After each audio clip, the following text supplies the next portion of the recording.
Report पर high court की फटकार के बाद केजरीवाल पर बरसे सुधांशु त्रिवेदी।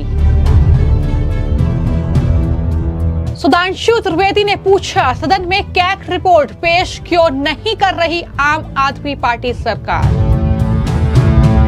मैंने कहा ना, स्वघोषित कट्टर ईमानदार अपनी सरकार की आय व्यय का लेखा रखने को आवश्यक नहीं मानते, जबकि न्यायालय उसको दुर्भाग्यपूर्ण मान रहा है। इससे यह साफ हो जाता है कि ये एनार्किस्ट तो है ही, यह आपदा तो थी ही। आर्थिक आपदा भी है, राजनीतिक आपदा भी है, विकास की आपदा के साथ साथ अब आम आदमी पार्टी की सरकार में संवैधानिक आपदा भी है। पूर्वांचलियों को गाली देकर बुरे फंसे अरविंद केजरीवाल अब एक एक वोट के लिए तरसे।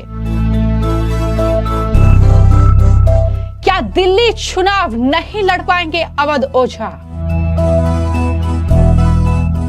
दिल्ली में चुनाव के बीच अब हाईकोर्ट की फटकार अरविंद केजरीवाल को लगी है, जहां पर अरविंद केजरीवाल उनकी सरकार की मंशा पर सवाल हाईकोर्ट ने उठाए हैं। जिस तरीके से शीश महल पर कैग रिपोर्ट सामने आई, लेकिन ये कैग रिपोर्ट सदन के पटल पर क्यों नहीं रखी गई, ये सवाल न सिर्फ हाईकोर्ट ने पूछा है, बल्कि इसके बाद अब बीजेपी ने भी इस पूरे मामले को लेकर अरविंद केजरीवाल और आम आदमी पार्टी सरकार पर ताबड़तोड़ हमले बोले हैं। जी हां, अब बीजेपी के राष्ट्रीय प्रवक्ता सुधांशु त्रिवेदी ने बाकायदा इस पूरे मामले को लेकर एक प्रेस कॉन्फ्रेंस की, जिसमें उन्होंने कहा और पूछा आम आदमी पार्टी से कि क्या आप संविधान से ऊपर हैं कि आप इस कैग रिपोर्ट को सदन में पेश नहीं कर रहे हैं। इस मुद्दे को लेकर आम आदमी पार्टी जिस तरीके से चुप है, उस पर भी बीजेपी लगातार सवाल खड़ा कर रही है।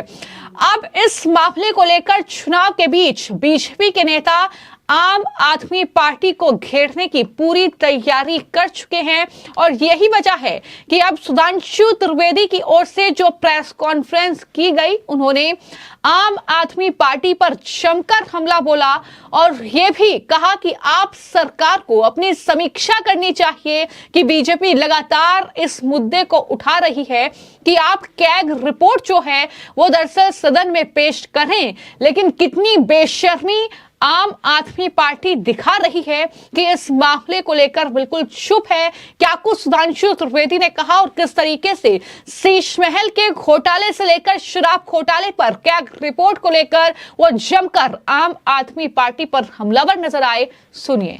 आप सभी जानते हैं कि दिल्ली में मुख्यमंत्री है भी और नहीं भी, और जो मुख्यमंत्री नहीं है वो मुख्यमंत्री है भी, यानी अस्थायी मुख्यमंत्री और एक्चुअल मुख्यमंत्री दोनों के बीच का द्वंद्व देखते हुए दिल्ली की जनता के मन में कई प्रश्न तो उठ ही रहे थे।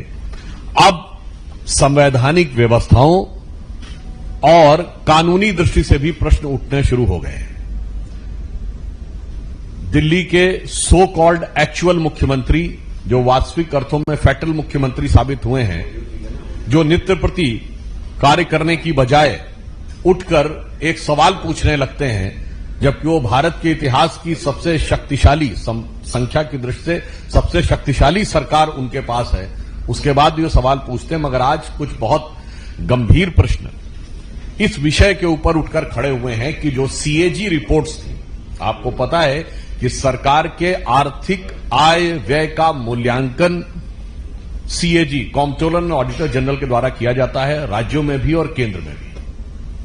मगर यह एक बड़ी विचित्र बात है कि स्वघोषित कट्टर ईमानदार एक संवैधानिक व्यवस्था के द्वारा अपने सरकार के कार्यों की आर्थिक समीक्षा को न सिर्फ होने देते नहीं देते, नकारते हैं और सदन के पटल पर रखना नहीं चाहते हैं।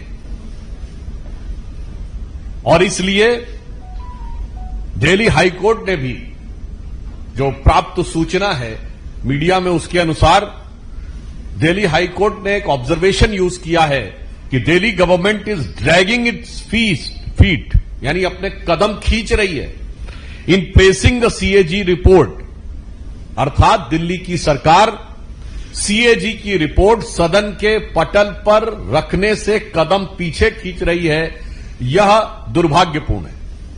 The exact word is the Delhi government is dragging its feet in placing the CAG report is unfortunate.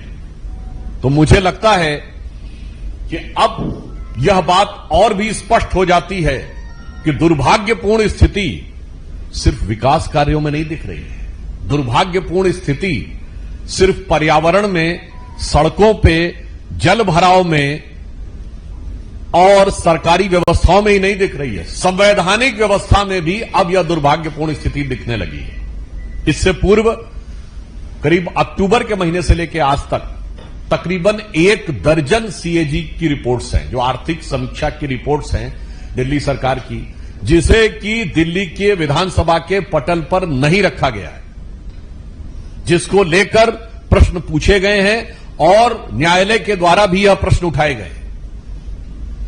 और बहुत मजेदार बात यह है कि स्वघोषित कट्टर ईमानदार के द्वारा संचालित सरकार में दिल्ली के विधानसभा सेक्रेटेरिएट ने 11 जनवरी को, इसी 11 जनवरी 2025 को यह कहा है, there is no use of tabling the reports.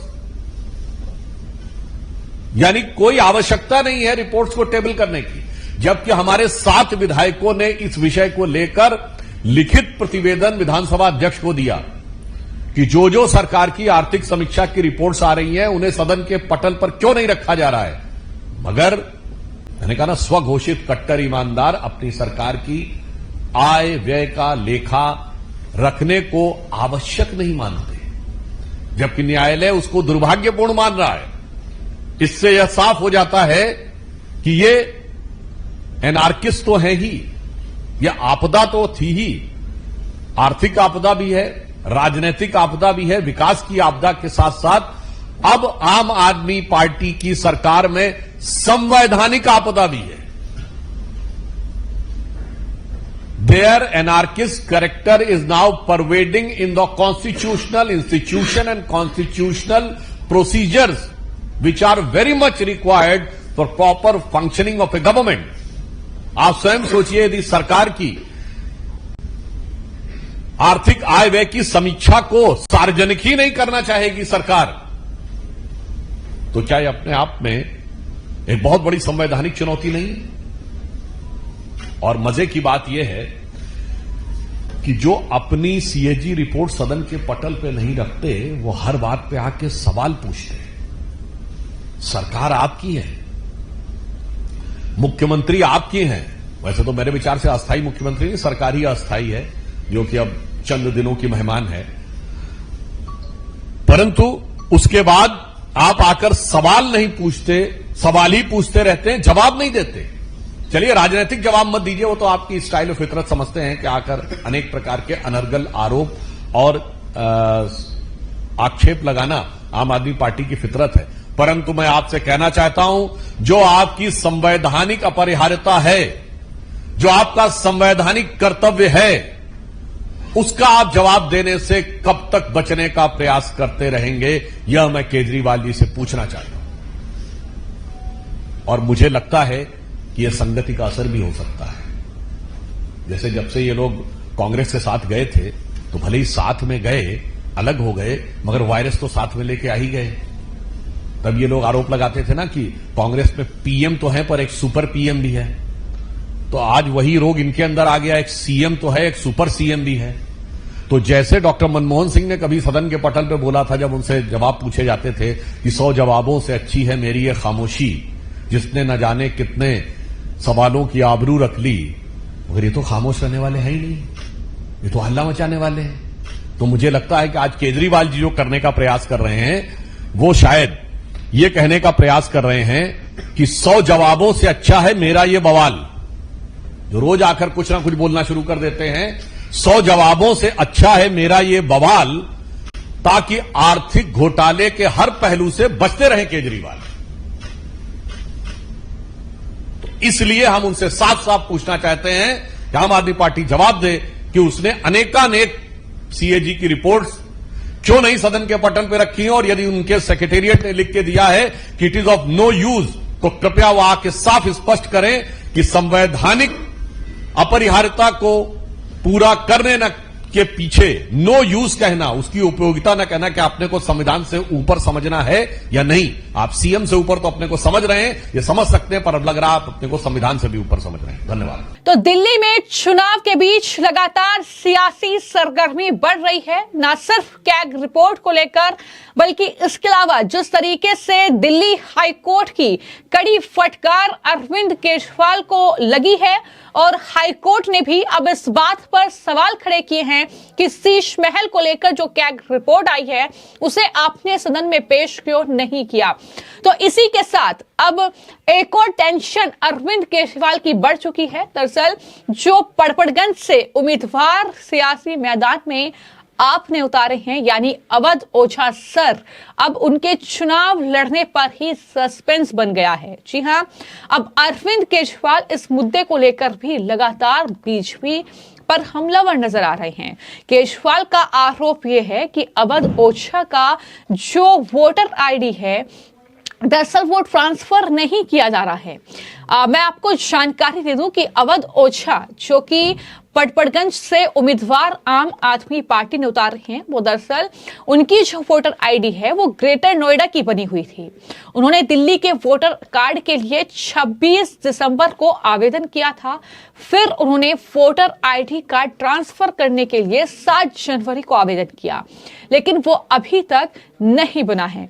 अब दिल्ली चुनाव आयोग ने पहले ये नोटिस निकाला था कि वोटर कार्ड बनाने की आखिरी तारीख 7 जनवरी है, जिसे फिर बदलकर 6 जनवरी कर दिया गया। ये चुनाव के नियम के खिलाफ है।